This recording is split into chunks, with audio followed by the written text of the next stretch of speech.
Selamat pagi Indonesia. Anda menyaksikan seputar Bali terkini pukul 9 WITA bersama saya Yumas Sukmatika.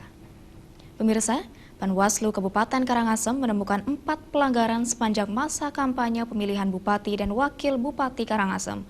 2 di antaranya merupakan pelanggaran administratif, sedangkan sisanya pelanggaran berupa keterlibatan kepala dusun dalam kegiatan kampanye. Ketua Panitia Pengawas Pemilu Panwaslu Kabupaten Karangasem Wayan Eka Swecantara menambahkan, khusus dalam temuan keterlibatan kepala dusun dianggap telah selesai sehingga tidak diteruskan ke jalur hukum akibat kurangnya alat bukti sesuai peraturan perundang-undangan yang berlaku. Terkait temuan tersebut, ke depan Panwaslu akan terus melakukan komunikasi dengan berbagai pihak, baik kepolisian, KPU maupun elemen masyarakat lainnya untuk melakukan pengawasan dalam proses kampanye hingga pemungutan suara digelar pada 9 Desember nanti.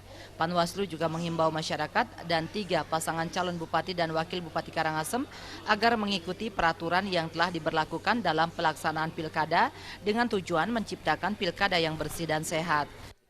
Ya kalau kami dari Panwaslu selalu menghimbau kepada masyarakat, calon, artinya aturan sudah jelas bahwa dilarang melibatkan pihak-pihak yang dilarang ikut serta dalam kampanye. Nah, mohon itulah dijadikan pedoman, jangan sampai lagi melibatkan para pihak yang dilarang. Pengawasan partisipatif, jadi melibatkan masyarakat, kemudian melibatkan juga pemantau pemerhati pemilu. Ya, mari kita bersama-sama mengawasi pilkada ini.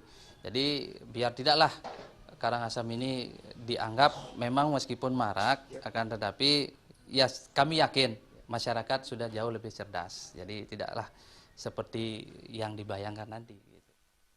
Selain itu, mengingat dalam pilkada sebelumnya, angka golput di Karangasem cukup tinggi, untuk tahun ini masyarakat telah memiliki hak pilih, dihimbau berpartisipasi dan menggunakan hak pilihnya dengan benar 9 Desember nanti. Partisipasi masyarakat ini merupakan suatu upaya untuk menghasilkan pemimpin sesuai harapan masyarakat Karangasem. Ari Wiratmaja dan Yudi, Bali TV. Pemirsa, demikian seputar Bali terkini kali ini. Nantikan informasi menarik kami dalam seputar Bali terkini 1 jam mendatang. Salam Indonesia.